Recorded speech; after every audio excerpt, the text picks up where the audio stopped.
They're obviously very separate issues, buybacks and wealth taxes and marginal tax rates, but there appears to be a common thread and a mood among the Democratic Party. Where is this all coming from? Frankly, I'm astonished how this has caught fire and seems to become like a key issue in the upcoming campaign. Look, I completely agree, as I've said on this show many times, that everybody should pay their fair share, and I think the key word is fair. The rich should pay their fair share. What none of these proposals seem to recognize is that the rich are not paying their fair share. Now, they're not paying the 39.6%. We have someone in the White House who still hasn't released his returns, but as far as we know, in some years, paid 0%. If we simply made the existing code fair, we would raise a lot of money and the rich would be paying a lot more. Let's put that aside for a moment. Suddenly we have these bold is a charitable way of putting it, proposals to raise the marginal rate to 70% and suddenly, regulate buybacks and impose all these requirements on corporate managers. First of all, I feel it's Groundhog Day. Well, actually, it's pretty close to being Groundhog Day. We've been down this road in the past. We've had 70% rates. We've had higher than 70% rates. Other countries in the world have tried it as well. They say that there was not nearly the income inequality during that period of time in American history, let's call it from the 50s into the 80s, that there is now. So much of this is an attempt to try to address this growing gap in terms of the wealthy at a very small percent and everybody else. Yes, but to me that almost cuts the other way. The problem in here, when we tried to raise those marginal rates, is just like now, the rich didn't pay them. The super rich had loophole after loophole after loophole. I mean, surely somebody can remember what it was like in the late 70s before the Reagan tax reform, all those shelters and tax shelters. Look, the wealthy are going to get in there, they're going to lobby, they're going to legislate. The loopholes always start, and pretty soon the top payers aren't paying anywhere near those marginal rates. And then even in other words, they'll always find ways to skirt it. They always find ways, and that's the U.S. history.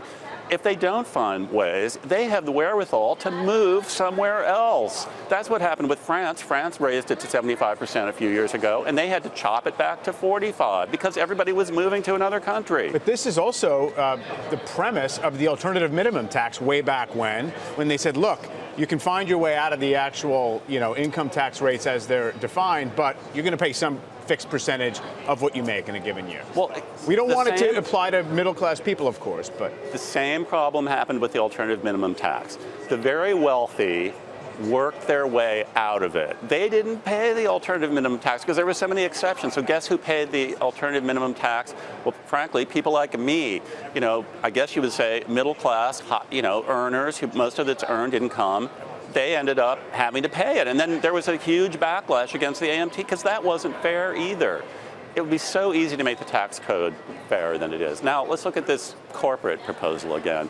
This is basically legislators saying we know better how to deploy corporate capital than the managers in the business.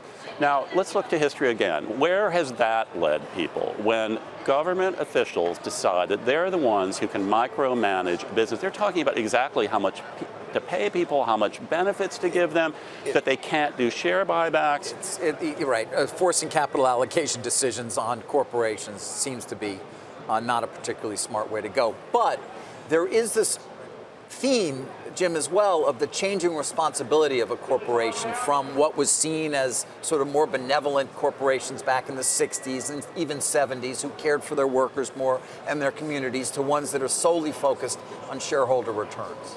Yeah, I agree, and I think that pendulum probably has gone too far. But who should be correcting that? Should it be the government or should it be the shareholders themselves? I think that's the question here, and I think history again suggests the government is not very good at doing this. Now, I totally sympathize with the issue that fairness lies at the heart of this. There is a widespread concern about income inequality, and I embrace that. We could have a much fairer tax code, and we didn't get it in the Trump tax reform.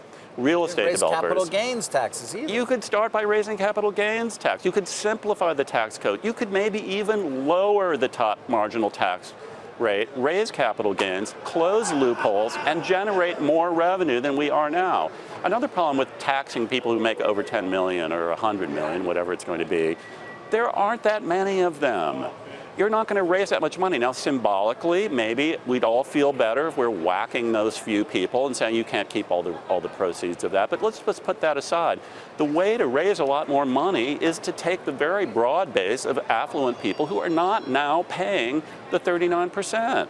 That seems to me so easy, but I guess it isn't flashy. Maybe it doesn't get the populist headline or something, but I'm all for raising revenue, but I think you can do it in a fair and efficient way that would actually lower the rate for a lot of people. What's your prediction as to the politics of all this? Do you think they are going to win over Americans, the left candidates that are proposing these types of measures to end inequality? Do you think that's going to work?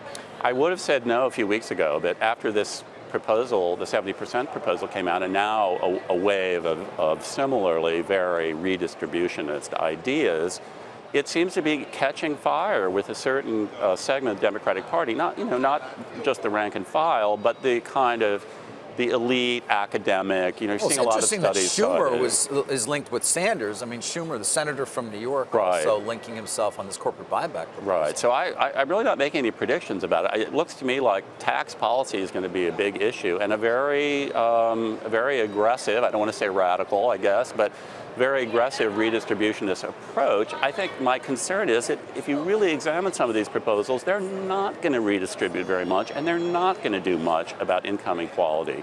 You've got to get past the headline and look at the real impact on how much revenue is being raised and who's going to pay it. And you could go through there and eliminate. I mean, do you think the real estate developers are going to give up those loopholes? I haven't heard anything about that in this debate.